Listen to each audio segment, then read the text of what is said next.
As old as you are, as old as you are, you will never say, help me sing. The shades of pain, as old as you are, as old as you are, you will never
You are the one true living God.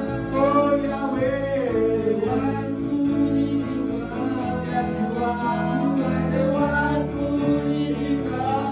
Oh, Yahweh. Yes, you are. Oh, you are the one true living God. Every other God is an idol. They cannot see, they cannot hear. You are the one true living God. Oh, one true living God. Every other God, they cannot see, they cannot hear. You are the one true living God. The one true living God. Every other God is an idol. They cannot see, they cannot hear. You are the one true living God. Yahweh. One true living God. You are the one true living God. Jesus, the one true living God. You are the one true living God. Yahweh. One true living God. Yes, you are. You are the one true living God. The one true living God. Every other God is an idol. They cannot see, they cannot see. You are the one true living God. Jesus, the one true living God. Every other God is an idol. They cannot see, they cannot hear. You are the one true living God. Oh, Yahweh. One true living God. Oh, you are the one true living God. The one true living God. Wait a minute. I would like you to see your life. What is that thing in your life that is wanting, is trying to take the place of God in your life? This is a moment to tell you, to sing, to pray, to shout, and to confess and declare that they cannot see. They are just idols. They are not God. There is only one true God. This is the one who created the heavens and the earth. He is our Abba, our Father. They say the Father of our Lord Jesus Christ. The only wise God. The only true God. Tell that sickness, no, you are not God. So you have to go down. You are not God. So you have to give up. Now. You can speak to things. You can speak to atmospheres. You can speak to every situation and circumstances in your life. You can shift this by your words. Brother, you can change this now. You can change things. It is not over for us until we say it is over. We have the only true living God. Every other God is an idol. They cannot see, they cannot hear. You are the one true living God. The one true living God. You are the one true living God. Yahweh, the one true living God. Every other God is an idol. They cannot see, they cannot hear.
living God. The one true living God. Every other God is an idol. They cannot see, they cannot hear. You are the one true living God. The one true living God. You are the one true living God. Yahweh. The one true living God. Yes, you are. You are the one true living God. The one true living God. You are the one true living God. In His name. The one true living God. Listen a minute. We are confessing things. We are saying something. We are not just worshiping our Father. We are not just lifting Him up. We are not just praising Him. Actually, in this room, He is the one true living God. It means whatever is not from God must die now.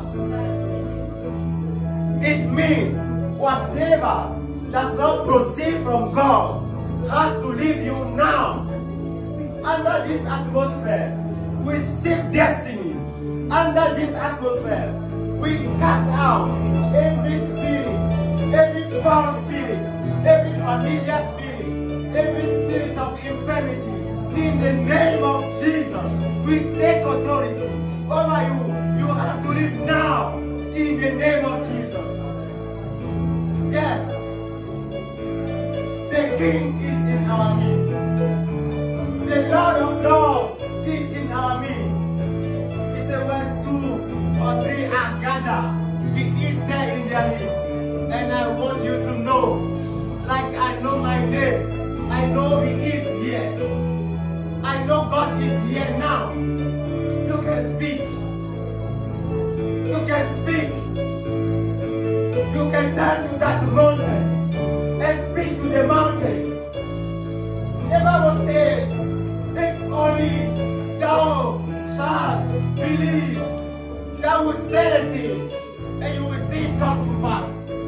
What is that mountain before you? What is that mountain standing before you?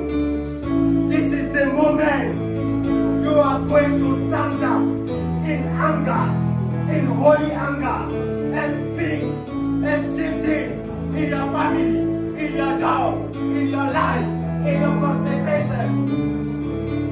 Hey!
In our midst.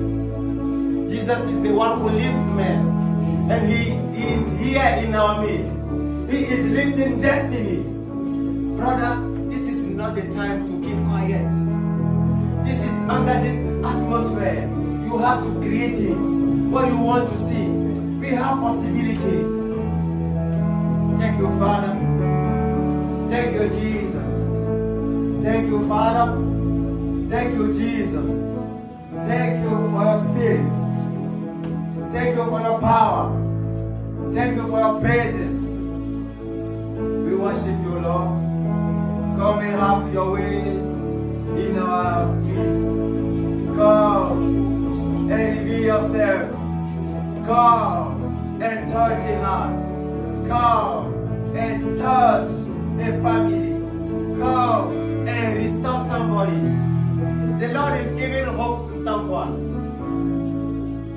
in a situation and you have already lost hope. You have given up. The Lord is telling me to tell you there is hope for you. The Bible says there is hope for a tree. Even if that tree is cut off, when the water is sent, that tree will grow again. There is hope for you. There is hope for you. There is hope for you. Wherever you are, the hand of God will come on you and turn you into another man. In the name of Jesus Christ.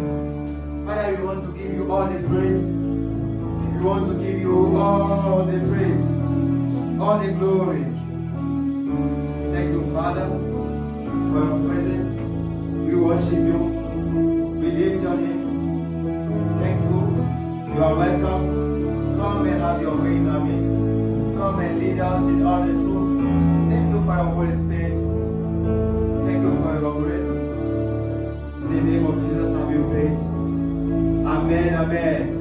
Can you put your hands together for the presence of God here? Amen, amen. God bless you.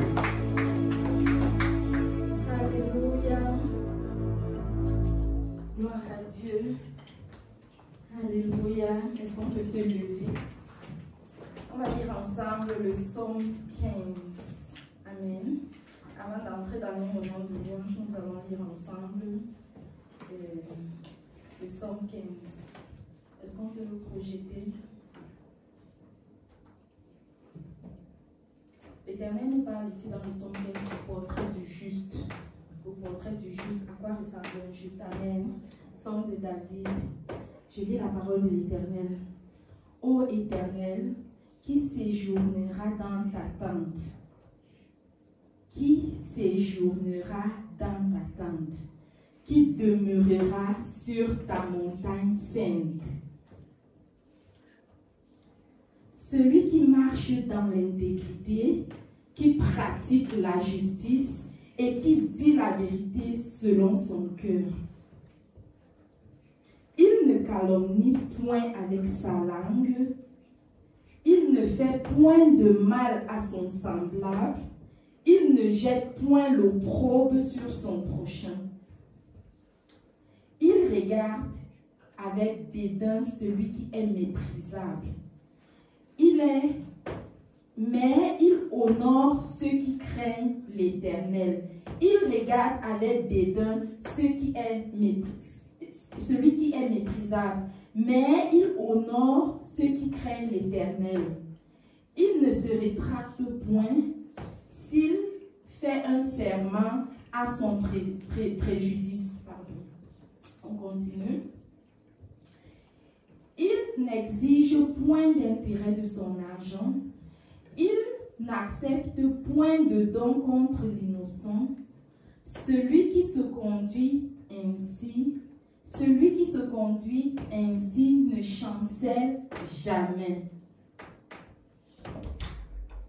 Amen. On continue, ça va jusqu'au verset 5 exactement. Oui. Ma version dit, celui qui se conduit ainsi ne sera jamais ébranlé. J'aime ça en anglais, ça dit, tu n'es plus uncheckable. Tu vois un peu, vraiment, ça c'est le portrait le portrait du juste. La parole de Dieu dit, qui séjournera dans la tente de l'Éternel, qui demeurera sur la montagne de l'Éternel. 1. Celui qui marche dans l'intégrité, celui qui pratique la justice, la version dit qui dit la vérité. Ma version dit, c'est celui-là qui pense vraiment, qui pense vrai. Il ne calomnie pas avec sa langue. Calomnier, c'est méditer, faire le congossa, bien le papato, comme les Ivoiriens le disent. Il ne fait pas de mal à son semblable. Il ne jette pas le déshonneur sur son prochain. Il regarde avec répulsion l'homme au comportement méprisable. Mais il honore ceux qui craignent l'Éternel. Il honore ceux qui craignent l'Éternel. Autour de toi, tu as tes bien-aimés qui craignent l'Éternel. Est-ce que tu les honores? De quelle manière nous les honorons? Est-ce que je les honore?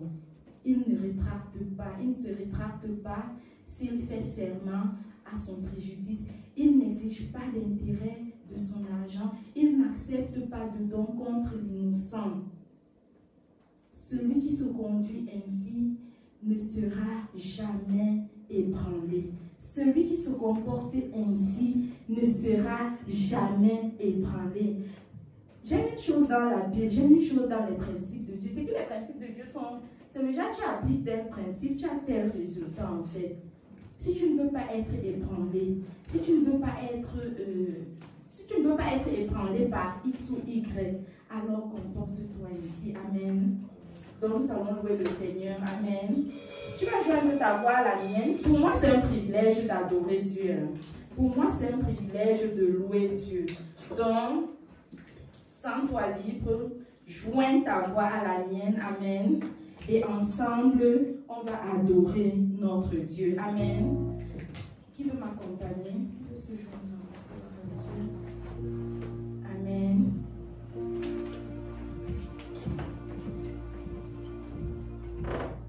I serve a God who is powerful. I serve a God who is mighty. This God is a good God. Est-ce qu'on peut se tenir debout? Your miracle. I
les hommes ont dit que c'est impossible. Alors, Seigneur, tu dis que c'est possible. Le Dieu de l'impossibilité.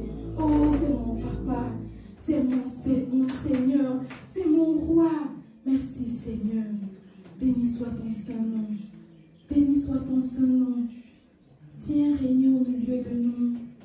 Sois libre, Saint-Esprit, au milieu de nous. Viens prendre la place qui t'est due. Viens et conduis-nous, Esprit de Dieu, au nom de Jésus. Au nom de Jésus.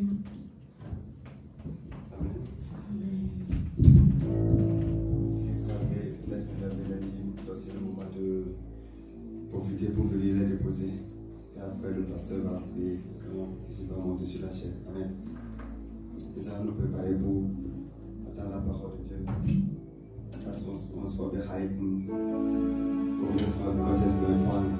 Amen.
Yeshua.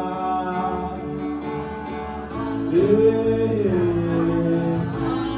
One more time, Yeshua.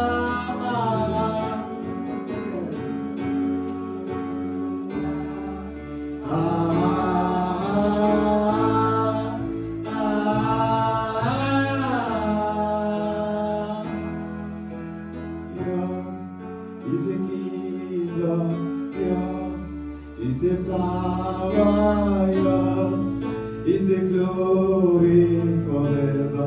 Amen. Yours is the kingdom, yours is the power, yours is the glory forever. Oh, say yours is the kingdom, yours is the power, yours is the glory forever. Amen.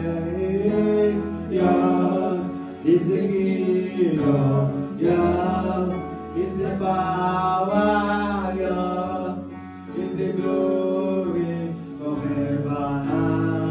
Oh, yours, yours is the kingdom, yours is the power, yours is the glory forever. Amen. Yours is the kingdom, yours is the power, yours is the glory forever. Yeshua.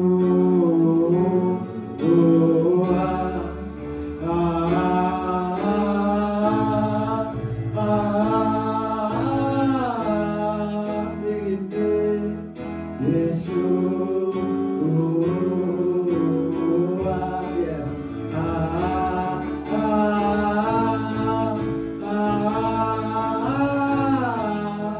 Sing his name.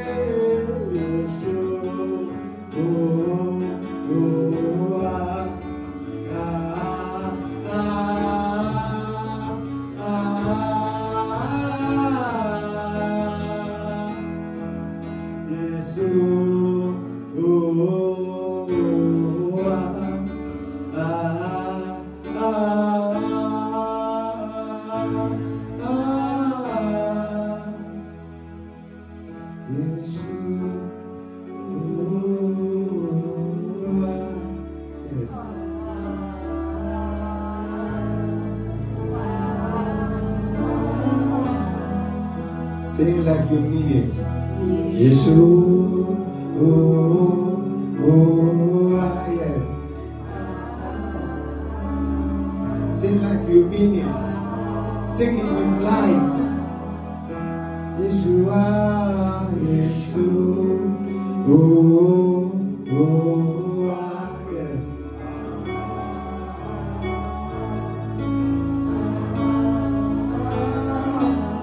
The word Yeshua is the abbreviation of the word Yehoshua, the chosen one, the anointed one. That anointed one was the Christ Jesus, the Lord, the only one. There is none like him.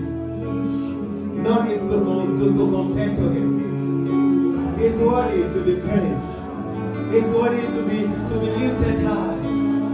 He's worthy to be glorified. He's worthy that all the creations of His might bow before Him and worship Him and adore Him. He is the fair one. Yes. He is the one who loves us. The Bible says God so loved the world. And he gave to the world. He gave for the sake of the world. For your sake, for my sake. He gave His only begotten Son, Jesus Christ. So that when we call upon the name of Jesus, we can be saved. The Bible says everybody, everyone, whosoever will call on the name of Jesus, that one, that whosoever will be saved. He said, There is no other name given unto men by which they can be saved except the name of Jesus. Except the name of Jesus Christ. That is the only name that was given to men for their salvation. So whenever you call upon the name of Jesus Christ, you have to know the name of Jesus was for us. The name of Jesus has power, contains power. There is power and authority invested in that name. The name above every other names. The name that has been highly lifted up, so that at the mention of the name of Jesus, every knee shall bow, sickness shall bow, every name shall bow at the mention of the name Jesus. At the mention of the name Jesus, every knee shall bow and every tongue shall confess that He is Lord. We want to tell you that you are Lord. In our midst, you are the Lord. In our midst, you are Lord. You are Lord over our lives. You are Lord over this place. You are Lord over this city. You are Lord over Bavaria. You are Lord over Germany. Lord, you are Lord over our life, over our destiny. You are Lord.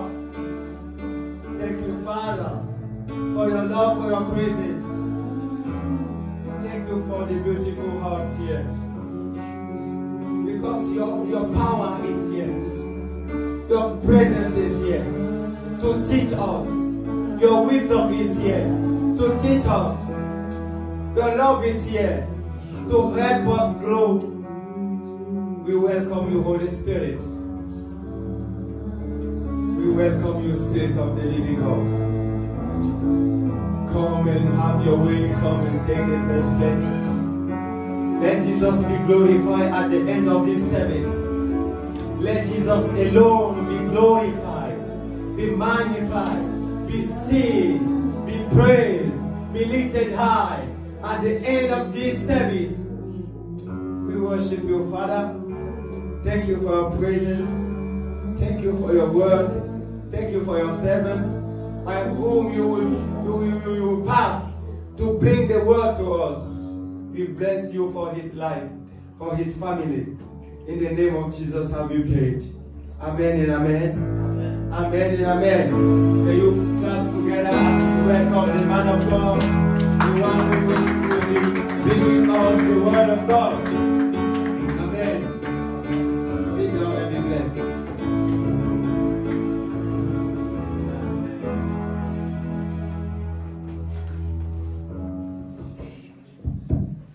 Amen.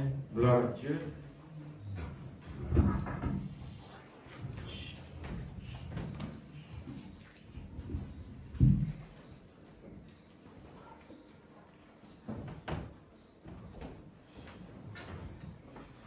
Gloire à Dieu. Amen. Je bénis Dieu pour ce dimanche. Je bénis Dieu pour chacun de nous. Je bénis Dieu pour la sœur Gloria. Et certainement dimanche dernier, elle était de service. Je bénis Dieu parce que la semaine dernière, la technique, le frère Bernard n'était pas là. Et le père C'était surpassé. La docteur se surpassé. Tu vois, fils. Donc c'est le qui n'était pas là la semaine dernière, mais on n'avait pas la projection, non? C'était surpassé qu'on n'avait pas la projection. Ah, ok. Pardonnez-moi. Amen. Je donc bénis au Seigneur. Et voilà. Et juste à titre d'information, pardon, je ne sais pas, le frère Justin, tu peux nous rappeler ça, si nous serons de service ce mois ou le mois prochain pour l'église. Vraiment qu'on se rappelle de ça pour ne pas oublier. Amen. Voilà, Père, et sans oublier, nous voilà bien aimés, mardi prochain, pour ceux qui sont concernés, je prie à Dieu que nous serons tous présents pour en finir avec les points qui sont encore ouverts, les points ouverts vraiment seront à l'heure afin de finir aussi à temps. Amen. Amen. Père, je te bénis pour la parole. Seigneur, viens et utilise-moi, Seigneur. Donne-moi la force et la capacité de dire avec fidélité, mon Dieu, mon roi, ce que tu m'as dit de dire. Bien-aimé, amen. Bien-aimé, la fois dernière, ça fait déjà beaucoup de semaines que nous travaillons sur le grand thème intitulé Vivre selon l'esprit. Vivre selon l'esprit. Alors, frères et sœurs, le sous-thème de ce grand thème est intitulé Charge-toi de ta croix. Aujourd'hui, nous allons parler toujours dans le même sens, mais sur le sous-thème intitulé Charge-toi, c'est charger de sa croix. Se charger de sa croix. Ben, mais qu'est-ce que ça veut dire se charger de sa croix? Vivre selon l'esprit, le Seigneur nous dit c'est de se charger de sa propre croix. Amen. Est-ce que vous pouvez fermer la porte et vous rester de l'autre côté? Se charger de sa propre croix. Amen. Qu'est-ce que ça veut dire se charger de sa propre croix? Bien aimé, affiche-nous d'abord Matthieu 16, verset 24. Et nous allons d'abord lire ce que ça veut dire. Et progressivement, le Saint-Esprit va nous aider à aller point par point pour comprendre ce que veut dire se charger de sa propre croix. La Bible dit ceci dans Matthieu 16, verset 24. Si quelqu'un, bien aimé, si quelqu'un veut venir, alors Jésus dit à ses disciples, si quelqu'un veut venir après moi, qu'il renonce à lui-même, qu'il se charge de sa propre croix et qu'il me suive. Si quelqu'un, est-ce que nous sommes conscients de ce que nous avons pris comme engagement de servir le Seigneur Jésus-Christ? Est-ce que nous avons mesuré le poids ou nous avons fait par imitation? Parce que beaucoup font par imitation et qui n'est pas une mauvaise chose après la maison de prendre et tu restes. Il y a des grands hommes de Dieu qui ont dit que c'est à cause d'une femme qu'ils ont donné leur vie à Dieu. En allant chercher une fille, il est resté. Gloire à Dieu.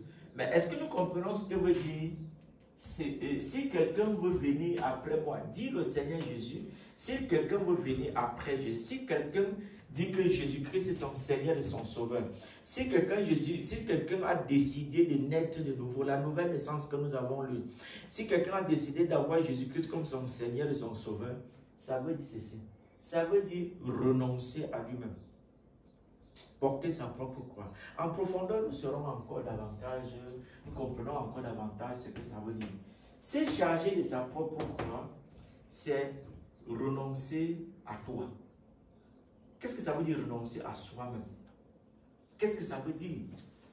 La vie selon l'esprit, c'est renoncer à soi-même. Renoncer à beaucoup de choses. Bien aimé, vivre selon l'esprit, c'est de renoncer à ta propre, c'est renoncer, dire non à ses désirs personnels. Mais maintenant, pas pour suivre les désirs d'un homme, mais suivre la volonté de Dieu. Celle de Dieu, pas d'un homme. Amen. So, c'est charger de sa propre croix. C'est quoi, c'est charger de sa, c'est quoi la croix ici? Il dit à la fin, c'est charger de sa propre croix et qu'il me suive. Et qu'il se charge de sa propre croix, ça ne suffit pas. Hein? C'est charger de sa propre croix. Parce que tu peux te charger de ta propre croix et ne pas suivre Jésus. Et porter ta croix pour tes besoins personnels. Mais la Bible dit c'est charger de sa propre croix. Et il dit, et conjonction de coordination, pas où. Les deux sont liés. Tu ne peux pas te charger de ta propre croix et faire les désirs et suivre une autre personne. C'est possible que tu te charges de ta propre. De toutes les manières, nous nous chargeons de notre propre croix. Tu travailles pour toi-même, tu portes les choses, tu fais les choses pour toi-même. Mais maintenant, à côté, Jésus dit, suis-moi. C'est charger de sa propre croix et suivre Jésus. Amen. Merci, parce que Dieu nous précise. Nous devons être conscients de ce que nous avons pris comme engagement pour notre nouvelle naissance. On t'a dit, on t'a parlé, et tu as décidé de toi-même de donner ta vie à Jésus-Christ et de porter ta propre croix. C'est quoi la croix ici? C'est quoi la croix? Quand on voit croix, qu'est-ce que ça va nous dire? Ça symbolise beaucoup de choses. La croix ici symbolise premièrement la souffrance. Premièrement la souffrance. De toutes les manières, l'ordre n'est pas important, mais je commence par la souffrance. Porter sa propre croix symbolise la souffrance. Frère, tu sais, quand tu meurs à toi-même là, et suivre Jésus là, ce n'est pas évident. Alors nous allons lire le livre 1 Pierre 2, on va lire 1 Pierre 2, du verset 18 au verset 23, pour comprendre encore ce que veut dire la croix, qui symbolise ici la souffrance. Lisons 1 Pierre 2, serviteur, la Bible dit ceci. C'est profond ce que le Seigneur nous dit ici, la mort de ses désirs personnels, la mort de sa propre volonté, la mort de son moi, la mort de beaucoup. La Bible dit ici que quand tu as donné ta vie à Jésus-Christ et tu as décidé de porter ta croix et suivre Jésus, ça veut dire ceci premièrement. Serviteurs, soyez soumis en toute crainte à vos maîtres. Non seulement à ceux qui sont bons et tout. Oui, parce qu'il y a des maîtres bons et tout. On aime les maîtres bons et tout. On aime des responsables bons et tout. On aime les leaders bons et tout. Mais la Bible dit encore, il dit encore. Et il met encore bon et tout. Mais aussi à ceux qui sont d'un caractère difficile. Oui, parce que dans notre parcours, nous allons rencontrer toutes formes de personnes. Des bons et doux et des personnes avec des caractères durs. Durs. La Bible dit ça. Donc, des choses qui ne vont pas nous plaire. Les choses qui vont nous donner la vie dure. Les choses qui vont nous rendre les choses pas comme nous souhaitons. Mais le Seigneur dit de se soumettre à son maître. Ça veut dire quoi? Si le maître te dit d'aller voler, ça ne sait pas ce que ça veut dire. Le maître te dit, si tu es allé voler, non. Si ton maître te dit, t'amène à poser la fornication, ce n'est pas ça. Hein. Si ton maître t'amène à poser l'adultère, ce n'est pas ça. Hein. Suivre son maître, c'est ce que Dieu a dit. C'est ce que Dieu demande. Amen. Se soumettre à son maître en toute crainte, à vos maîtres, non seulement à ceux qui sont bons et doux, mais aussi à ceux qui sont d'un caractère difficile. On continue, fils. Car c'est une grâce que de supporter des afflictions par motif de conscience envers Dieu. Oui, parce que si Dieu a déposé sur ta vie quelqu'un, un leader, et la Bible dit que bêtas-tu su ce qu'il a dit, que de faire des choses qui sont contraires à la volonté du Seigneur, parce qu'en faisant les choses qui sont contraires à ton leader, tu crées entre Dieu et toi, des problèmes. Tu vas te culpabiliser. Dis la parole de Dieu. Quand on souffre injustement, la Bible dit que bêta, évitez d'avoir des problèmes de conscience avec Dieu. Évitez d'avoir des problèmes de conscience avec Dieu. Surtout quand le leader te demande de faire des choses que Dieu a demandé de faire. Parce que si le leader t'envoie dans la fosse au lion, c'est que ce n'est pas un leader. Un leader est là pour protéger ses brebis, protéger ses enfants, protéger sa famille et encadrer la famille dans le bon chemin. Mais si nous ne comprenons pas ça et on s'oppose à ça, on doit avoir un problème de conscience avec Dieu. Amen. Amen. Donc, quand il dit bête à ça, avant que quand on souffre. Alors au verset 20, frère, la Bible dit ceci au verset 20. En effet, quelle gloire y a-t-il à supporter de mauvais traitements pour avoir commis des fautes? Mais si vous supportez la souffrance lorsque vous faites ce qui est bien, c'est une grâce devant Dieu. Qu'est-ce que veut dire la souffrance ici? La souffrance ici, ce n'est pas prendre le couteau de couper quelqu'un. C'est-à-dire, c'est faire des choses qui sont contraires à ta chair. C'est de poser des actes parce que ta chair veut toujours. Ton leader te dit par exemple que ne cherchez pas les femmes. Et tu cherches les femmes. Ton leader te dit par exemple que ne vole pas. Dieu a dit de ne pas voler. Et tu voles. Ton leader te dit ne manque pas. Et tu manques. Ton leader te dit respecte tous ceux qui sont autour de toi. Parce que les instructions que le leader te dit, c'est celles-là qui viennent de la parole de Dieu. Ça ne vient pas d'un homme. Et il faut comprendre ça aussi longtemps. Parce que nous le voulons ou pas, il y a toujours des instructions qui ne nous arrangent pas. C'est toujours comme ça. Il y a des instructions qui ne nous arrangent pas. Parce que c'est contraire à notre volonté personnelle. La Bible dit ceci. La Bible dit que bête vous supportez la souffrance lorsque vous faites ce qui. Il y a des leaders qui peuvent. Il y a des souffrances, par exemple, il y a des leaders qui peuvent t'amener.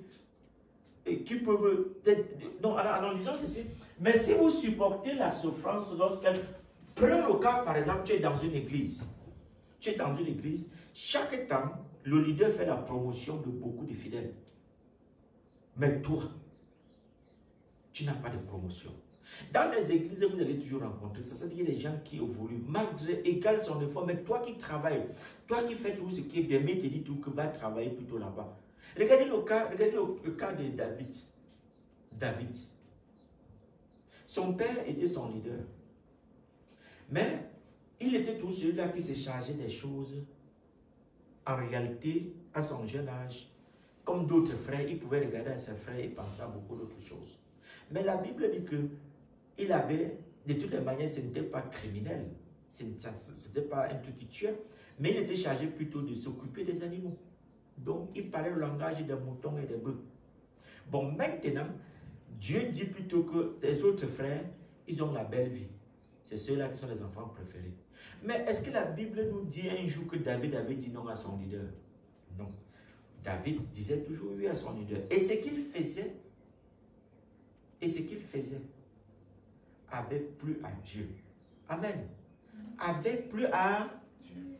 Les hommes pouvaient dire, oh bon, l'autre là. Tu sais, imaginez à l'instant si la jeune fille à 15 ans, tout le monde, les gars se lavent, sont propres. Mais on te dit maintenant, propre. Prenez un exemple, je prends un exemple banal. Hein. Tu es en Afrique. Nous savons tous que le samedi, en Afrique, c'est dans l'après-midi, tout le monde est propre, on s'habille bien, machin, si c'est là, les gens sont en train de marcher là. À 15 heures là, ton père te dit, ton leader te dit, balade-toi avec les. Prends les. Tu vas pas les ports, tu vas passer. Contrôle-moi les ports là, le long de la route. Tes amis sont là. Regarde. Où sont en train de manger. Et tu es en train de faire des choses qui ne plaisent pas au cœur de l'homme. Il ne t'a pas tué. Il ne t'a pas donné au poison. Parce que si c'est le poison, je peux comprendre. Tu peux fuir, tu peux ne pas faire. Si c'est la mort, tu peux fuir. Mais c'est juste faire ça. Ce n'est pas facile. La Bible dit que ce n'est pas facile. Le Seigneur nous dit que ce n'est pas facile. Mais la Bible dit, bête à faire ça, que d'avoir une mauvaise conscience devant ton Dieu. Voyez bien aimé. Ton leader peut te dire, il neige. Il neige. Lève-toi, viens à l'église très tôt. De toutes les manières, vous comprenez de quoi je parle. Parce que quand c'est l'école, on se lève à qu'il neige ou qu'il neige pas, on est debout. Hein? C'est de ça dont il est question. Ce n'est pas vrai, frère Bernard, frère Justin, c'est tout ça, non? C'est de ça dont il est question. Parce que le leader de l'école a dit, comme commence l'école à telle heure, que telle heure. Est-ce que c'est levé le matin à 5 heures là, c'est facile? Non, je vous dis la vérité, c'est pas facile. Moi, je réponds là-bas, c'est pas facile. Vous levez même à 4 heures, c'est pas facile. Mais le leader a dit, la règle dit qu'il faut se lever à 4 heures. Non, on se lève. On se lève. Bon, maintenant, si tu ne viens pas à la Bible dit que, la loi à l'école dit que si tu viens en retard, on note. Chaque fois que tu es en retard, on comptabilise. Un jour, c'est déjà beaucoup, après on peut te renvoyer à la maison. Bon, là-bas, ce sont les hommes. La Bible dit qu'ici, là, dans ce cas-là, le leader à l'église, si tu le fais, on ne va pas te renvoyer à la maison. Mais toi-même, tu aurais un problème de conscience. Si tu n'as pas ce problème de conscience-là, c'est que tu n'as pas le Saint-Esprit. Parce que quand tu poses des mauvais actes, si tu es enfant de Dieu, l'Esprit de Dieu va te parler. Amen. Si tu es enfant de Dieu, le Saint-Esprit va te parler. Et tu vas revenir toi-même. La Bible dit que, mais si vous supportez la souffrance, lorsque vous faites ce qui est bien, c'est Dieu. Non, il dit que si vous supportez la souffrance, lorsque vous faites ce qui est bien, c'est une grâce. Donc ça veut dire que si on te gifle ici, là, tu n'as pas besoin de gifler. Fais seulement ce qui est bien. Le Seigneur demande de faire ce qui est bien. Amen. On continue, bien aimé. Et c'est à cela que vous avez été appelés. Oui, parce que Christ aussi a souffert pour vous, vous laissant un exemple afin que vous suiviez cette trace. Frère, dis la parole de Dieu. La Bible dit que nous avons déjà eu un modèle. Et le modèle, c'est Jésus-Christ. Et que lui-même est passé par là. Tu n'as pas besoin. Jésus-Christ n'a pas eu la vie facile. Il a connu ce qu'on appelle la souffrance. Il a connu ce qu'on appelle la souffrance. Bien en profondeur, nous allons lire pour comprendre encore jusqu'où Jésus-Christ est arrivé. Le Seigneur nous parle de ça. Donc, vivre selon l'esprit, c'est de se charger de sa croix. Et la croix ici, comme on l'a dit, symbolise premièrement la souffrance. Et le Seigneur nous démontre par sa parole que tu n'as pas besoin de désobéir aussi longtemps que ce que ton leader te dit est en adéquation avec la parole de Dieu. Amen. C'est le plus souvent l'ignorance qui nous amène à poser des actes injustes, à nous plaindre contre ces choses-là. Amen. Donc, la deuxième chose que symbolise la croix, c'est la mort. La mort. Oui, bien-aimé, la mort. La croix symbolise la mort. Vrai ou pas vrai? Quand tu entends parler de la croix, le plus souvent tu vois Jésus-Christ à crucifié. Vrai ou pas vrai? La deuxième chose que ça symbolise, c'est la croix. Et nous allons lire pour voir où c'est écrit. Allons à Acte 10 au verset 39. Acte 10 au verset 39. La Bible dit que la chose que la croix symbolise aussi, c'est que c'est la mort. Nous sommes tous témoins de ce qu'il a fait dans le pays des Juifs. La Bible dit ceci. Nous sommes tous témoins de tout ce qu'il a fait dans le pays des Juifs. Oui, et à Jérusalem. Jésus a fait de grandes choses. Bien-aimé, tu seras un grand homme dans ce pays-ci. Alléluia. Amen. Le Seigneur l'a fait. Amen. Tu sais, que tu le veux, même que tu le dises ou que tu ne le dises pas, tu seras un grand homme. Amen. C'est ton partage au nom de Jésus-Christ. Amen. Il dit, ils l'ont tué en le pendant au bois. Écoutez, nous savons tous, la Bible dit que nous savons tous ce que Jésus a fait en Israël, chez les Juifs et à Jérusalem. Vrai ou pas vrai? Nous sommes témoins de tout. Tu sais, j'utilise même parfois mes mots pour amplifier ça. Hein? Nous savons tous, nous sommes témoins. Donc je veux dire que la Bible veut nous faire comprendre que il y avait des faits, ce n'était pas le racontage, ils avaient tous vu. Tous les Juifs avaient vu les miracles de Jésus. Amen. Ils avaient tous vu les miracles de Jésus.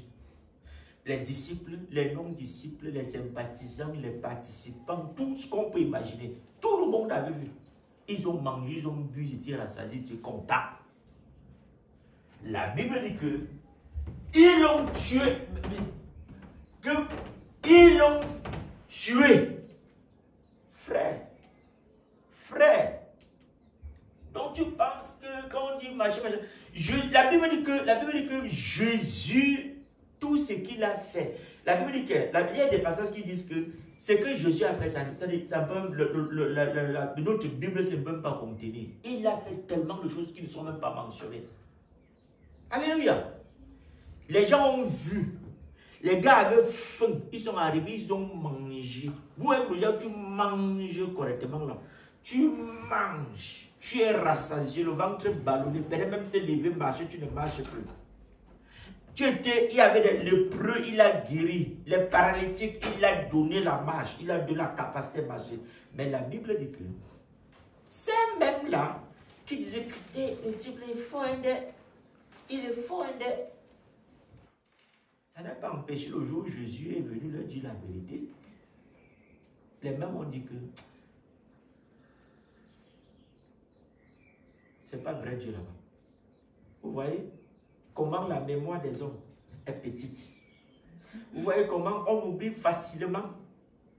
Bien aimé, je peux te faire 1000 choses, tellement de bonnes choses.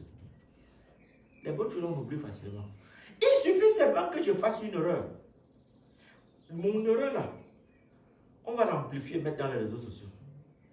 Et tout, je dis, quand vous riez, vous savez de quoi je parle. C'est pas vrai.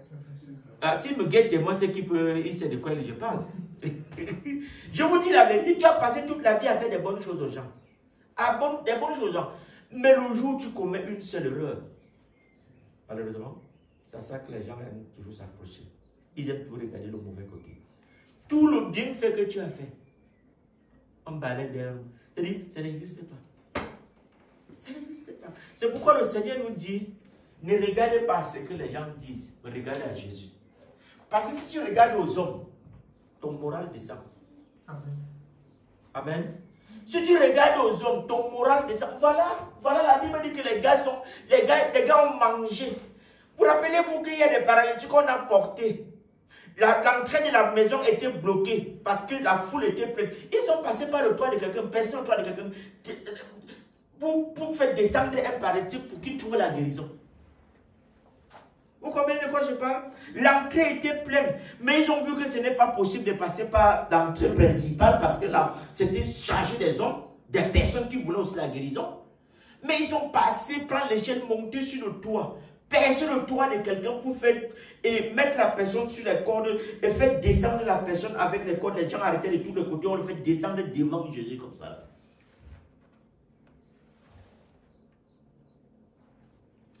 Mais les mêmes, peut-être nous avons fait des erreurs, peut-être nous là nous faisons des erreurs. Mais Jésus, il avait fait quelle erreur? Aucune erreur. Aucune erreur. Aucune erreur. Bien-aimé, tu dois savoir que vivre selon l'esprit, il faut savoir que tu es dans moi en Jésus. Hein? Tu es moi en Jésus. Jésus est parti avec toi. Et vous êtes remontés ensemble. Donc, tu es vacciné. Il n'y a plus rien qui va te surprendre. Amen. Parce que le Maître est passé par là. Et la vie de Jésus, c'est un exemple pour nous. C'est là pour nous. C'est là pour nous dire qu'il n'y a plus rien de nouveau sous le soleil. Alléluia. Amen. Mais ce n'est pas pour nous décourager. Hein. Ce n'est pas pour nous décourager. C'est pour nous préparer dans la tête parce que nous sommes sensibles. L'homme est sensible. Ici, là, le message que le Seigneur va nous faire comprendre, c'est pour nous encourager. Parce que si Jésus, Dieu a accepté qu'on écrive tout ça dans la Bible, c'est pour nous encourager. Par exemple, quand tu épouses une fille, tu te maries aujourd'hui, n'est-ce pas? Et tu es marié, n'est-ce pas? Après, quelqu'un vient par derrière, saboter ton mari, te saboter devant ta femme. Si ta femme tombe, c'est qu'elle n'a rien compris. Alléluia. C'est de ça dont il est question. Quand on vient te raconter les choses sur ta femme ou sur ton mari, dis cette, mais devant la personne, regarde, je connais tout ça. Voilà ce que tu m'as dit. Vrai ou pas vrai? Oh frère, ne laisse jamais l'ennemi pénétrer ton cœur. Parce que il va utiliser toutes les stratégies pour te faire tomber. Si on vient te raconter les choses sur ton épouse ou sur ta femme, tu dis, donc c'est vrai. Donc elle est là-bas. Si tu joues à ça, ils vont te finir. Hein? Parce que c'est à ça qu'ils s'attendent. Amen. Tu ne dois pas être surpris. Tu ne dois pas être... Même si tu ne t'as pas te dit, ne laisse pas savoir, ne donne pas l'impression que tu es ignorant de cette information. Amen. Ne donne jamais l'impression à ton ennemi, à l'ennemi, que tu ne connais pas cette info. Même si tu ne connais pas, dis que tu connais. Pour qu'il replie sa queue entre ses jambes et rentre étant dessus. Amen. C'est de ça dont il est question. Ils l'ont tué en l'eau pendant, les gars qui ont tout vu. Les gars qui ont tout vu. Nous sommes tous morts avec Jésus. Amen. Nous avons été tous dans les eaux, non? Nous sommes, quand tu entres dans les eaux, tu meurs et tu ressuscites avec le Seigneur. Amen. Donc, nous devons, c'est pourquoi quand tu n'as pas la connaissance, on va te finir. Parce que si tu te plains de ces choses ici-là, si tu as peur de ces choses ici-là, mais c'est que tu n'as pas compris. De toutes les manières, personne ne te tuera au nom de Jésus-Christ. Personne ne viendra te raconter n'importe quoi parce que tu as de la connaissance. Et l'Esprit de Dieu nous accompagne. Amen. Donc les gens vont vouloir toujours te frapper le moral. Ne tombe pas dans le piège là. Si tu sais que ce que tu fais c'est pour la gloire de Dieu, fonce. Fonce. Et si l'Esprit te dit qu'à ce moment c'est tais-toi, tais-toi. Ne bavarde pas beaucoup, tais-toi. Parce qu'à un moment l'Esprit de Dieu peut te dire calme-toi. À l'instant là, calme-toi. Jésus, quand on le jugeait, il y a un moment il ne parlait pas, vrai ou pas vrai? Hein? Vrai. Pourquoi tu dois parler à tout moment si Dieu t'a dit d'arrêter? Amen. Donc, vivre selon l'esprit, c'est de comprendre ces choses-ci là. De savoir que ça peut t'arriver. Tu peux être dans ta famille. C'est tellement flagrant cette histoire. Dans ta famille. Tu as toujours fait des dons. Hein? On appelle ici, tu donnes l'argent. On appelle là-bas, tu donnes l'argent. On appelle ici, tu donnes l'argent. On dit les enfants malades, tu donnes. Tu faisais pendant des années. Le jour où on va t'appeler, une fois, l'enfant, on dit que tu ne donnes pas. Et après, comment on va te dire? Vous comprenez de quoi je parle. Hein? Et la mort ici dont on dit là de Jésus, à d'autres maintenant là, ça veut dire que la valeur que tu avais là peut mourir. La considération que tu avais là, tu ne l'as plus. Parce que tu as passé tout le temps à faire de bonnes choses. Il suffit seulement une seule fois que tu ne fasses pas. C'est fini. On va te finir. Et finir ici, ce n'est pas forcément la mort physique. Finir, c'est de te classer. T'es classé au point que ce que tu faisais, que tu ne fasses plus. On arrête ton œuvre. Que tu changes de direction. Mais c'est à toi de comprendre ce que tu es en train de faire. Tu ne dois pas changer de direction parce que les hommes ont dit que si tu changes de direction, c'est que tu es parti faire sans comprendre pourquoi tu faisais ça. Tout ce que tu faisais. Tu dois comprendre ce que tu fais. Et c'est ça qui va te motiver. Amen. Donc,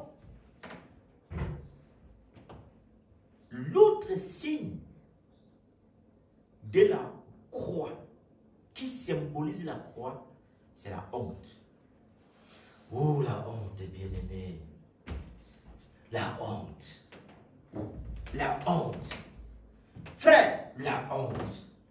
Affiche-nous, bien-aimé, Hébreux 12, verset 2. La honte. Vivre selon l'esprit, c'est de dépasser la honte. Ouf. Quand tu regardes l'histoire d'Isaïe qui marchait sans caleçon dans la rue, là, ouf. Jésus-Christ, on a crucifié, il avait un peu d'habit sur lui. Il avait juste le caleçon qu'il avait mis sur lui comme ça. Là. Les gars avaient dépassé la honte. La honte. Ouh, la honte. La honte. La honte. La honte, c'est quelque chose qui peut t'empêcher d'entrer dans ton couloir.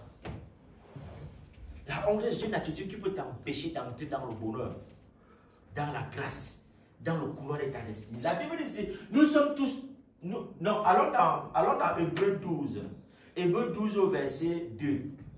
Il faut mépriser la honte. Jésus avait dépassé ça. Tu as honte. Si tu es enfant de Dieu et que tu sais que ce que tu fais, c'est pour la gloire de Dieu, pourquoi tu dois avoir honte de servir Dieu? Pourquoi tu dois avoir honte de témoigner de la grâce de Dieu? Pourquoi tu dois avoir honte d'évangéliser? La honte. Ou ton moi, ton ego, ou ta fierté. C'est quand même moi. C'est quand même moi. Ce sont les autres qui vont faire. Moi, non, quand même. Je suis quand même ingrat. Il faut tuer ça.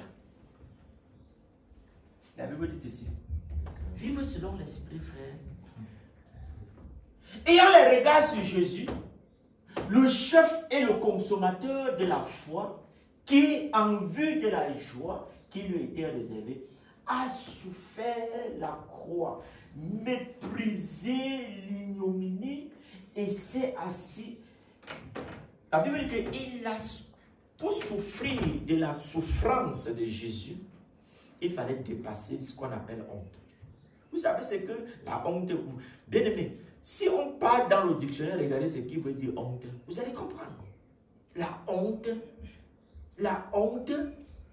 Jésus avait dépassé, il avait méprisé l'ignominie, il avait dépassé la honte, frère. Vivre selon Jésus, c'est que je te dise que marcher sans caleçon là, tu marches sans caleçon.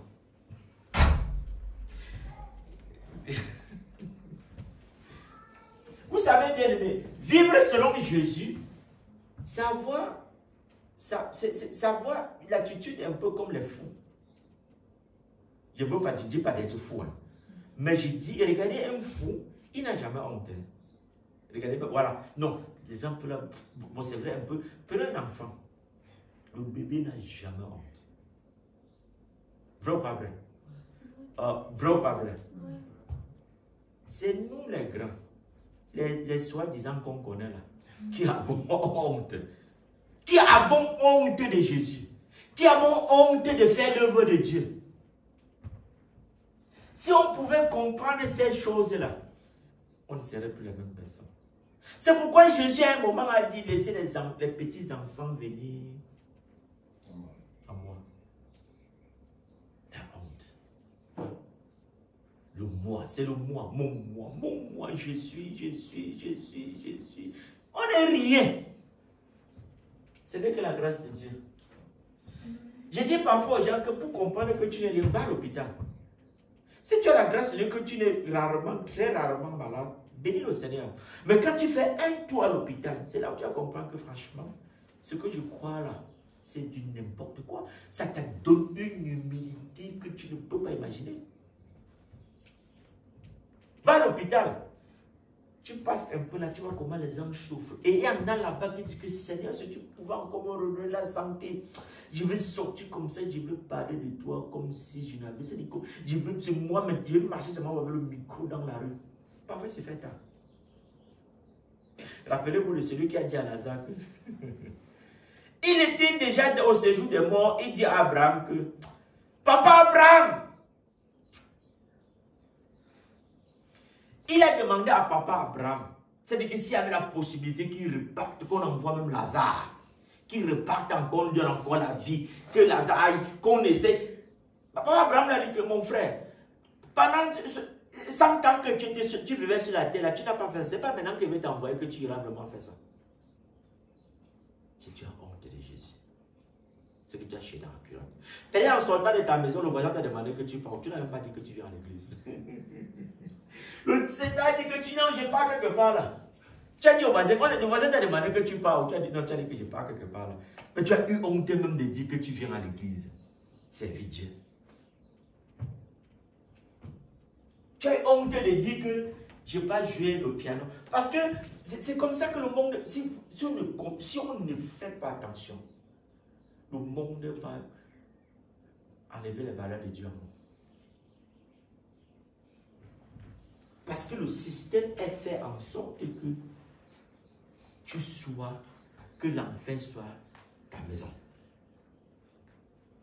On valorise que le mal sur la terre des hommes. Donc quand tu as fait mal, c'est là où on acclame. Jésus a passé tout le temps à faire le bien. Il a fait le bien. Lui-même, il n'a même pas fait des péchés. Mais ça n'a pas empêché les gars à un moment, parce que leur intérêt était menacé, leur intérêt de marcher plus avec Jésus, de dire que crucifiez-le. Pourtant, il a passé tout le temps à faire du bien hein, à tous ces gars-là. Mais le jour où Jésus était maintenant, il dit non, ce que tu fais là n'est pas bien. Ça n'allait plus avec leur volonté, ça n'allait plus avec leur système de pensée, ça n'allait plus avec leur désir. Ils se sont opposés à Jésus, jusqu'à dire que finissez avec lui. C'est comme ça. Tu as honte de dire que tu pas servir Dieu. Il y a une réunion familiale, on demande que toi tu fais quoi? Tu vas inventer les trucs. Tu as peur de dire que tu es serviteur de Dieu. Tu vas dire que non, je suis consultant. Ce sont des expressions comme ça qui plaisent. Je suis consultant, je suis ingénieur. On mange ça. Tu es ingénieur, on mange ça. Tu pars avec ça quand tu quittes la terre des hommes. Mais ce que tu pars avec, c'est le service de Dieu. C'est ton grenier que tu as passé tout le temps à remplir. Si tu ne sais pas que tu as ton grenier au ciel, c'est que tu es ignorant. Je te dis la vérité, le grenier que nous avons au ciel, chacun de nous a un grenier. Et nous devons faire l'effort de toujours faire ce qui est bien pour la grâce de notre Seigneur, avec amour et foi, afin que quand nous serons là-bas, que nous ne soyons pas trop loin de Paul. C'est pas vrai, fils? Hein? Qu'on ne soit pas loin de Paul, non? Parce que l'apôtre Paul, ce qu'il a fait, bien aimé. Le gars en partant a dit qu'il est sûr de lui. Ils sont peu qui disent qu'ils sont sûrs de lui, qu'ils iront au ciel. Donc demande à ceux qui meurent là, s'ils sont sûrs, là, ils savent là où ils parlent. Les gars te disent que je ne connais pas. C'est pourquoi les gens ont peur de mourir. L'apôtre Paul n'avait pas peur de mourir. Il était content de partir. Il dit que là où il parle, il sera le chef là-bas. Que la justice de Dieu là, c'est pour lui. Il a la couronne. Donc il dit, c'est ce que la Bible dit. C'est juste ce qu'il dit en mes propres mots. C'est ce que la Bible dit. Hein? Donc quand il dit que la couronne de Dieu lui est réservée, ça veut dire qu'il est devant les pierres, devant les gens, devant tous ces apôtres-là. Quel apôtre à Moran dit que la couronne de justice lui est réservée? On se dit que par hasard, c'est Dieu a travaillé plus que tous. C'est pas lui qui dit ça. C'est lui qui dit aussi. Si tu dis ça aujourd'hui, on va dire que tu es orgueilleux.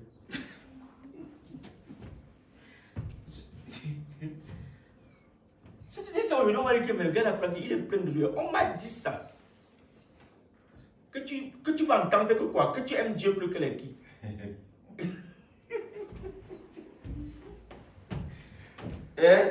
Mais ce sont des expressions qui cassent le moral. Si tu n'es pas solide, ça descend. Ça te refroidit. Ça te refroidit.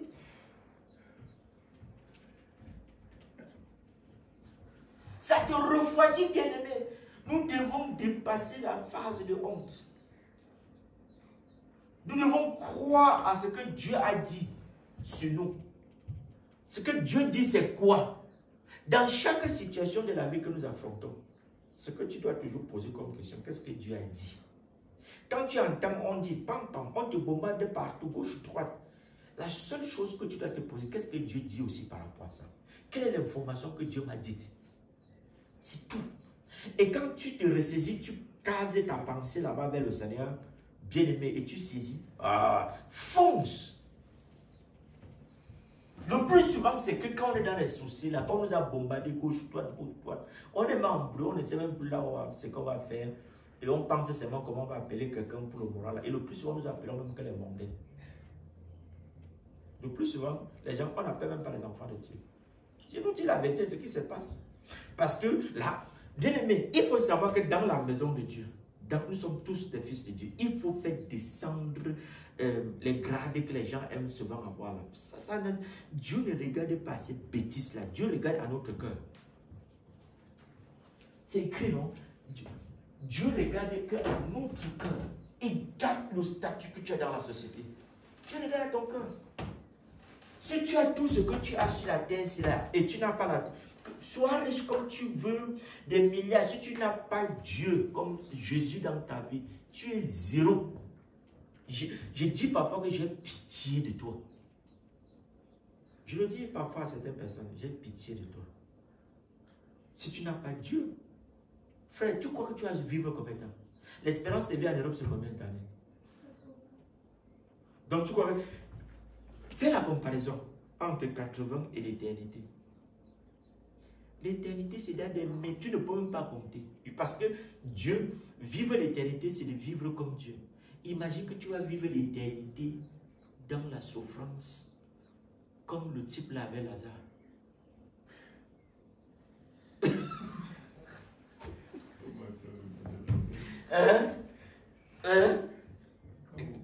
fois que vous mentionnez le nom de Lazare, c'est sa pauvreté qui me fait la. Je vous dis la vérité. Regarde ce qu'on m'a dit, je nous dis la vérité. Parce que la société nous fait, quand tu es dans la société, dans cette société-ci là, on te fait tellement voir le bien et on te montre. Le côté, vous allez voir, tout a été tellement bien fait que tu n'entendras quelqu'un de mort. On ne parle même presque pas de mort. Vous avez remarqué, non? Ouais. On ne parle pas de mort. Tout ce qui est sang là, on casse ça. On casse ça. Et on te montre seulement, oh, on vit bien, des belles voitures. Je ne dis pas que c'est mauvais, pardon, ne prenez pas ça, mais je ne dis pas que c'est mauvais. Mais on va faire les deux côtés. Deux. Vit bien, machin, c'est là. Mais on ne te dit jamais que ça fait l'accident. Bon, même quand tu peux prendre l'assurance, on peut tout te dire, mais on te cache des informations là où ça peut diminuer ton moral. Ils savent ce qu'il faut dire pour t'attirer. Et si tu ne fais pas attention, tu peux avoir ton salaire, tout en ayant, c'est que de payer les assurances. Machin, c'est là. À la fin, je nous dis la vie, c'est comme ça que le système est présenté. Pour que nous comprenions, tu es enfant de Dieu, on te dit même assurance de vie, tu prends. Les gens paient les assurances à tous les niveaux. Moi, je dis parfois que Dieu te sert alors à quoi? Hein? Dieu, assurance de vie, tu prends. Assurance maladie, tu prends. Assurance pour marcher, tu prends. Assurance pour casser la porte, tu prends. Assurance pour dormir, tu prends. Toutes les formes d'assurance, tu prends. Dieu est où? Dieu t'aide alors où?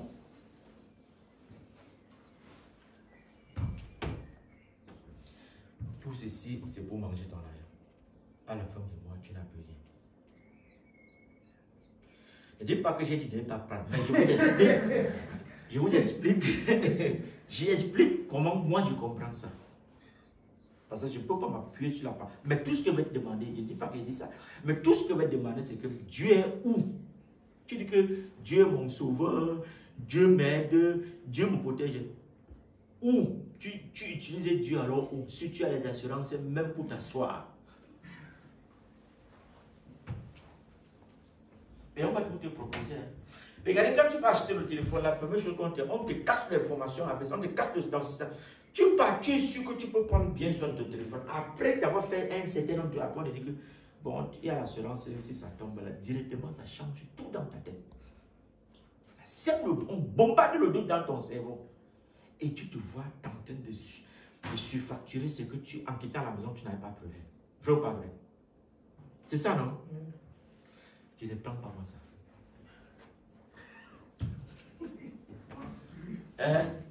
Je dis que même moi je vais gare. Je prends soin de ça. Ça tombe, je continue à utiliser. Ça tombe, je continue à utiliser. Comment continuer à utiliser? Donc, je ne dis pas que c'est mauvais, mais je nous explique seulement que nous devons savoir si nous sommes enfants de Dieu. En fait, les chrétiens, les païens peuvent se moquer de nous. Ils vont se moquer de nous. Pourquoi tu crois que quand tu vas conduire, tu vas faire accident? Pourquoi? Pourquoi on met ça dans ta tête et tu crois ça? L'assurance peut dire que tu es sûr que tu vas faire l'accident. Quand tu parles, tu dis que tu es sûr que tu vas faire l'accident. Dieu est où? Dieu est... On dit qu'on fait confiance à Dieu, non? Que même dans les accidents, ils peuvent nous protéger, non? Mais pourquoi quand on nous dit que l'assurance, c'est ceci, nous sommes là-dedans? Nous sommes dedans, on nous balance gauche, on te balance droite. Mais ouais, prenons le temps parfois pour comprendre ce que nous devons prendre, ce qu'il faut prendre et ce qu'il ne faut pas prendre. Demain, on va continuer. C'était juste une parenthèse. Alors frère, la Bible dit que la honte, nous devons la chasser. Nous devons mépriser la honte. Surtout quand il s'agit de servir son Père. Je te dis aujourd'hui d'aller évangéliser. Pour évangéliser, tu choisis les gens à qui tu vas parler. Le collègue passe, tu te caches. Tu te caches. C'est ça. C'est ça.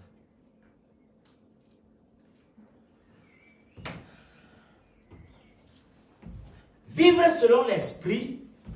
Vivre selon l'esprit, c'est de porter sa croix.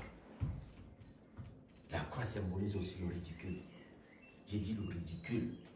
On t'a ridiculisé. On va lire pour que tu comprennes ce qu'on a dit de Jésus. On va lire, allons dans Matthieu 27. Matthieu 27 au verset 39. Matthieu 27, verset 39. On va lire pour que nous comprenions. Tu es habillé, tu as sapé, tu roules dans ta voiture, tu crois que tu es arrivé. Matthieu 27, verset 39. La Bible dit ceci.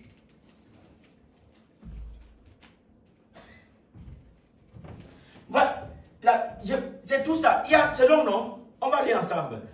La Bible dit que les passants l'injuriaient et secouaient la tête. Continue en fait.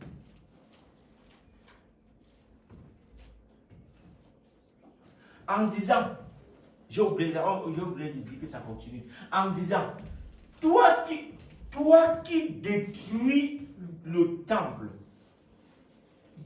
et qui le rebâtit en 3 jours, sauve-toi toi-même. Si tu es le Fils de Dieu, descends de la croix. Continuons, bien-aimés. Les principaux sacrificateurs avec les scribes et les anciens se moquaient de lui et disaient: il a sauvé les autres et il ne peut pas se sauver lui-même. S'il est roi d'Israël, qu'il descende de la croix et nous croyons en lui. Hein? Alors frère, continuons. Il s'est confié en Dieu qui... Non, alors arrête-toi à 42. Revenons à 39. Il y a quelque chose que je veux faire voir là-bas. La Bible dit que les passants l'injuriaient et secouaient la tête. Vous savez qui sont les passants? Ce ne sont pas les gens qui ne le connaissaient pas. Ce sont les gens qui ont mangé les sympathisants. Tout ça que les sympathisants. Même dans la politique, il y a tous les sympathisants qui sont là. Hein? Donc ils viennent. Donc ils mangent avec toi. Ils mangent. Donc tu fais les miracles là. Ils sont là. Ils ne sont pas 100% avec toi, mais ils sont là. Tous les miracles que tu fais là, ils voient. Jusqu'à là, ils font ton atalakou. Ils font ton atalakou, ils t'apprécient. Bon, quand je dis passants, dans les passants, là, il y a beaucoup là-dedans. Il faut voir qu'il y a beaucoup là-dedans, les passants. La Bible dit les passants, mais pas ses disciples, les passants. Parce que, regardez, les foules qui suivaient Jésus, c'était toujours des passants. Ce sont des sympathisants qui restent et disent que, mais le gars là, Dieu avait lu, hein. Tu as fait un miracle qui impressionne. Non, ce n'est pas tes disciples, ce n'est pas les disciples qui vont faire ton atalakou. Ce sont les passants. Les gars qui sont toujours là. Mais mon Dieu, on a vu quelque chose aujourd'hui. Hein? Il a ressuscité un mort. C'est eux. C'est eux. Dans les réseaux sociaux, là, ce sont les gars là. Les réseaux sociaux, ce sont ces gars là. Les abeilles, ils sont partout. C'est eux. Ils connaissent tout. Tout. Ils connaissent tout. C'est eux ici. Et la Bible dit que ce sont ils ont mangé la nourriture, les miracles, les pains, les guérisons. Ils ont vu tout ça. Maintenant, la Bible dit que je suis à la croix. Les mêmes abeilles sont venues. Les mêmes gars sont venus. La Bible dit que Jésus étant sur la croix, les mêmes gars sont venus. Et quand, fais même s'il vous plaît la porte, les mêmes gars sont venus.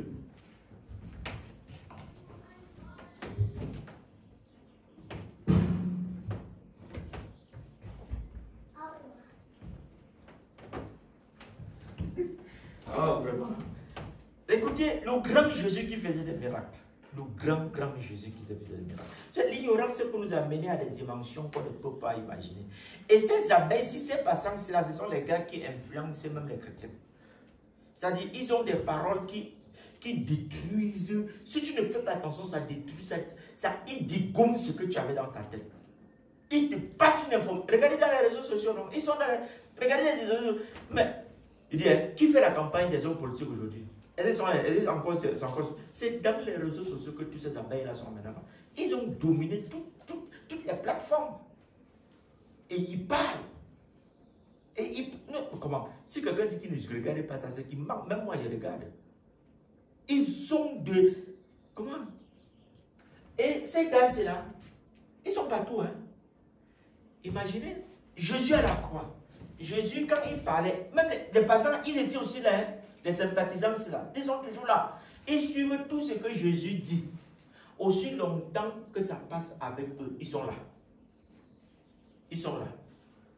La Bible dit que ils savaient tous qu'ils ont des témoignages forts qu'ils ont fait sur Jésus. Il dit, il est puissant. Il dit qu'il est puissant. Il a multiplié les pains, il guérit les gens, il fait ceci. Ils ont tout vu. Jésus a dit plusieurs choses, ils ont tout vu. Arrivé maintenant, le jour où Jésus a été condamné, et même le jour où on condamnait Jésus, ce sont ces passants qui ont beaucoup intervenu. La plupart, c'était des passants qui ont dit que crucifiez-le. Les gars qui ont mangé, bu avec Jésus. Les gars qui ont été guéris par Jésus, ils ont dit crucifiez-le. C'est eux. Bon, maintenant, on arrête Jésus, on met sur la croix. Ils arrivent. Quand ils arrivent, oh, c'est tout le show. Ils viennent. Ils commencent à injurer Jésus. Ils injurent. Il y a une catégorie là-dedans qu'ils ne parlent pas. Vous savez, il y a des gens qui, quand ils balancent la tête, la catégorie là fait mal. C'est-à-dire, tu vois un gars, il ne parle pas, il te regarde. Mais décide de toi.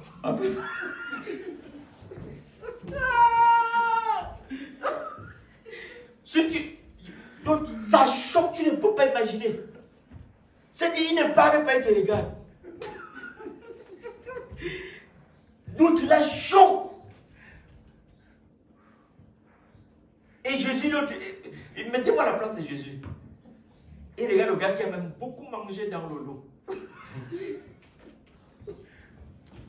Il voit un gars à qui il a tout donné.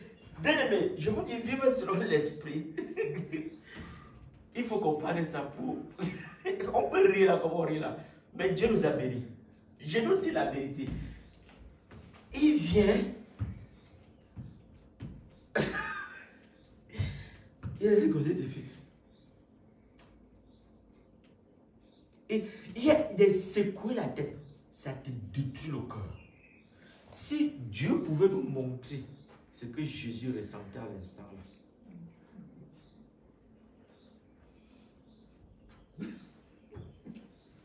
Si Dieu pouvait nous faire comprendre, c'est juste que Jésus était plein de compassion. Il avait la capacité de passer tout ça. Et ne pas regarder ce que les hommes faisaient. Mais en tant qu'être humain, nous là, je vous dis ça. Vivre selon l'esprit, c'est de dépasser le ridicule. C'est de dépasser les moqueries, comme Jésus. C'est de dire non. Égal ce qu'on va dire de toi. On a craché sur lui. Les gars qui ont... Rappelez-vous le moment où Jésus était fatigué. Simon de Cyrène était de passage. Hein? La Bible dit que c'est Simon de Cyrène qui a porté sa croix. Mais à côté, il y avait un gars que... Seigneur, aide-nous. À côté de Simon de Cyrène, parce que Simon de Cyrène n'était pas du lot. Il rentrait du champ. Il rentrait du champ. La Bible dit que Simon de Cyrène, sur la route, on l'a pris. Mais avant que Simon de Cyrène arrive, les gars étaient là. Ils étaient à côté. Ils étaient à côté, Jésus les regardait comme ça. Mais la Bible dit que la puissance de Dieu a plutôt choisi Simon de Cyrène. Ceux-là qui se moquaient de lui, Dieu a dit, c'est même une grâce d'aider Dieu. D'aider Dieu dans cette phase-là. Simon de Cyrène a participé à la crucifixion de Jésus. C'est pas parce que Jésus, c'est parce que c'était déjà écrit. Dieu avait déjà dit que ça va se passer ainsi. C'est pourquoi ça s'est passé ainsi. Vous voyez, bien aimé? Donc, vivre selon l'esprit, c'est de pouvoir supporter ces choses-là. supporter la moquerie, supporter le ridicule, supporter les crachats des autres, supporter l'injustice, supporter l'oubli. Les hommes oublient facilement et très facilement. Et très facilement on oublie. Très facilement, bien-aimé. J'ai dit très facilement. Nous devons arriver à la dimension là. Nous sommes fils de Dieu. Nous sommes fils de Dieu. Nous sommes nés de nouveau. Nous devons comprendre ça. Nous devons apprendre à vivre selon le Seigneur. Vivre selon le Seigneur. Vivre selon l'Esprit. Porter sa charge.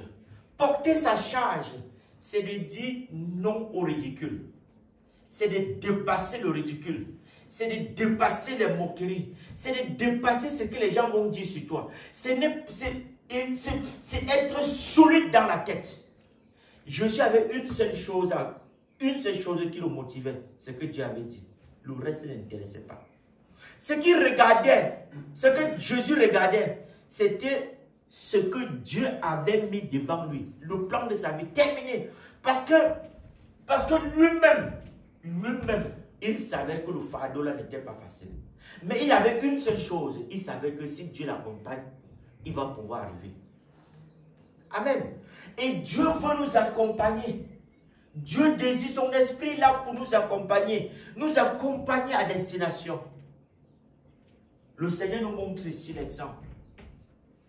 Tu dis qu'on se moque de toi.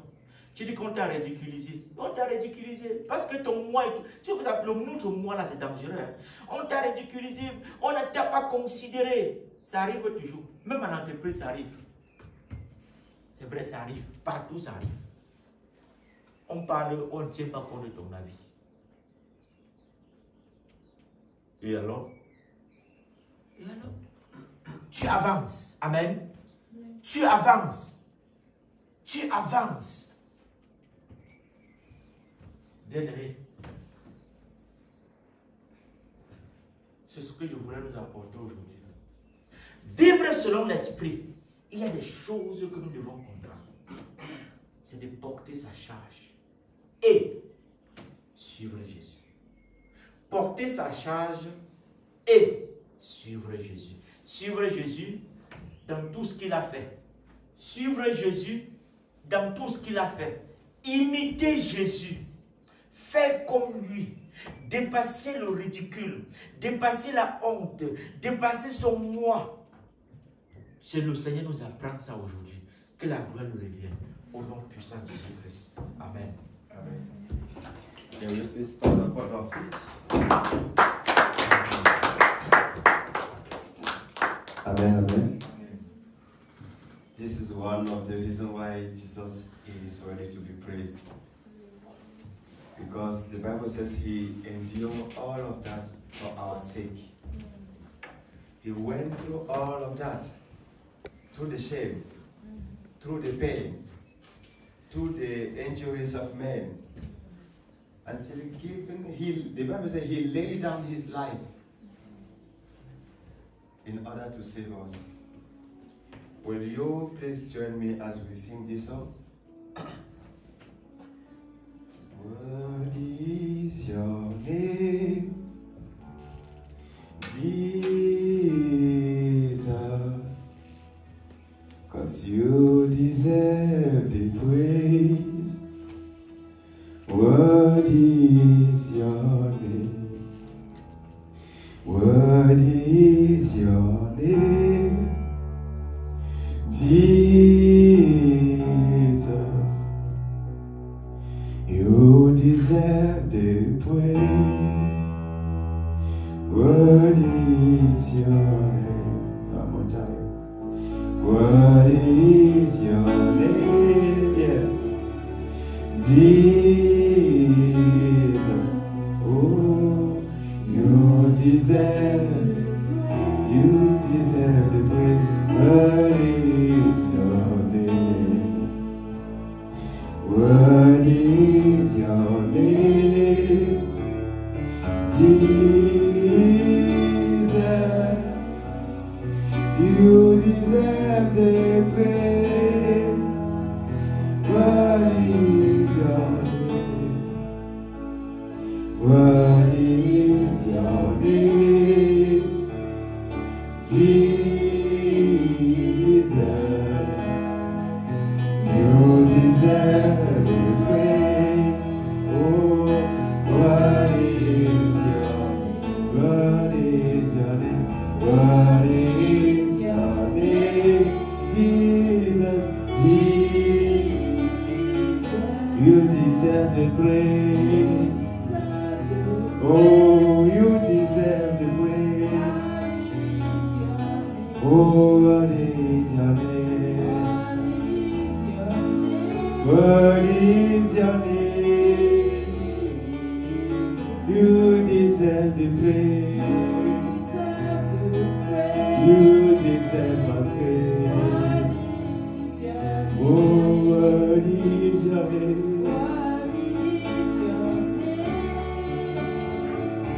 Jesus,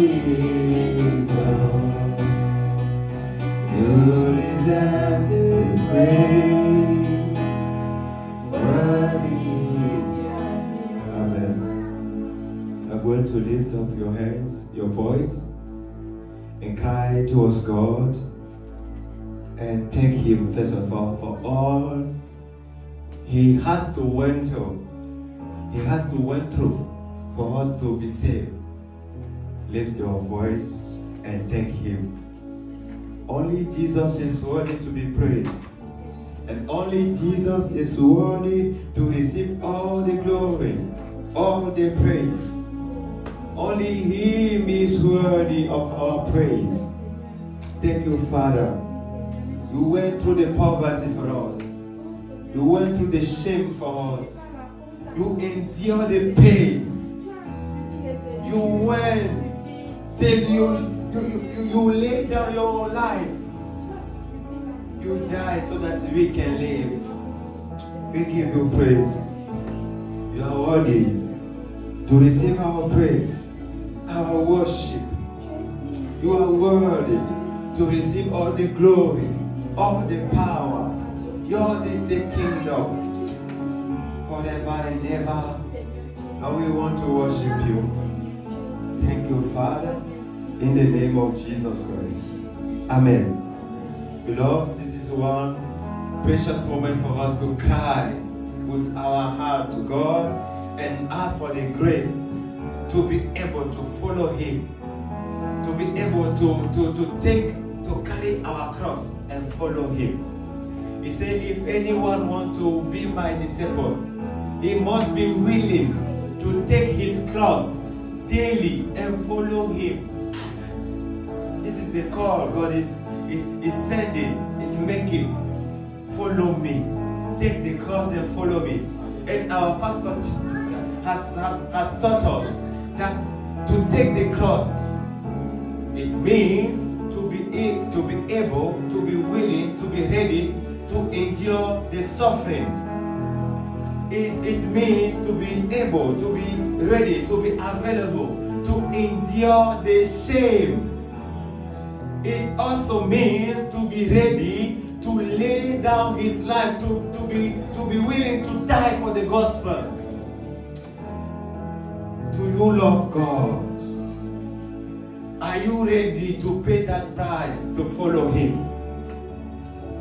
Let us cry and say, God, the grace to lay down our life, the grace to endure suffering, pain, and shame for your sake. Grant us that grace. Not only for us, but even to our brothers who are not here, our sisters who are not actually here. Let us pray and ask God to give them that same grace. The grace is available and God can give it. We cannot do without you. We can do nothing if you don't help us. Holy Spirit, if you don't take over, what can we do? I don't think I am now ready to die for you. But please, you can help me. Give me the grace to die Give me the grace to renounce myself, to die to myself, to my ego. Give me the grace to die, to crucify the flesh. Give me the grace to endure the shame, to endure the pain, to endure the mockery of men, to stand for you. I want to follow you. But it takes grace to follow you. It takes grace to follow you. Lord, please help me. The grace today for my brother, my sister, to follow you faithfully in obedience, even unto death. Pray, we are praying, we are asking for that grace to fall on us. We are receiving that grace now in the name of Jesus Christ. We are receiving that grace now in the name of Jesus Christ. Thank you, Father. Thank you, precious Holy Spirit. Thank you because you are here. You are our helper. You are our comforter. You will not leave us, nor will you forsake us. Thank you for your presence. Thank you for the empowerment to follow Christ, to take our cross and to follow Him. Receive all the praise. In the name of Jesus have you prayed. Amen, amen. Amen. We are going to pray for our week and bless it. The Bible said, thou shalt decree a thing and it shall come to pass. Thou shalt decree a thing. Thou shalt make confession of something and you will realize, you will live it. This is the moment to call your week blessed. Not just for you, but for your family members, for your parents, for your friends, wherever they are. Declare divine protection, divine health, life, the life of God. The life of God is flowing in them. They are safe. They are too late from accident. They came and their life is preserved by the blood of Jesus. They are safe and healthy. It is well with them. Monday, it is well with them. Wherever they are safe. They are covered by the blood of Jesus. No weapon fashioned against them shall ever prosper in the name of Jesus Christ. The Bible says, he who dwells under the wings of the Almighty, that one is secured, is protected, is preserved. Everything, the Bible says, everything he doeth prosperous. This is our inheritance in Christ Jesus.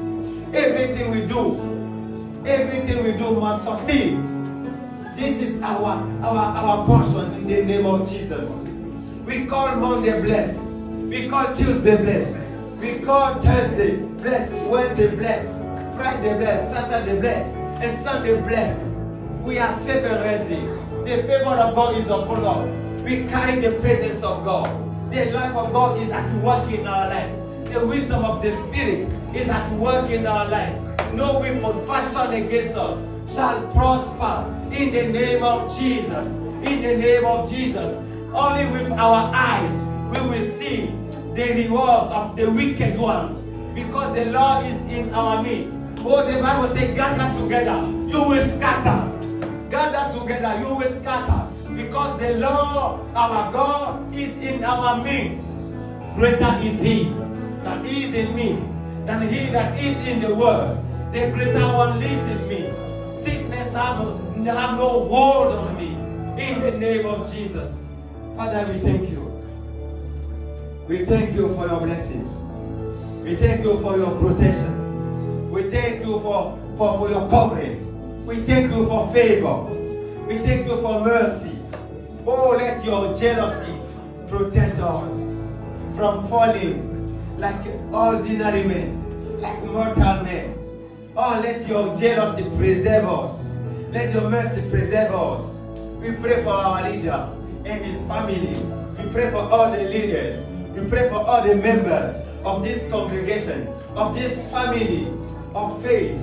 Father, we thank you because you cover them with the precious blood of Jesus. In the name of Jesus, receive all the praise, receive all the glory. In the name of Jesus have we prayed. Amen, amen.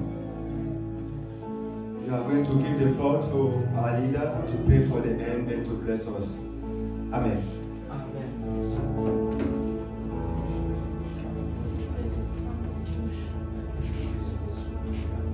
Seigneur, nous te bénissons pour les offrandes et les grâces.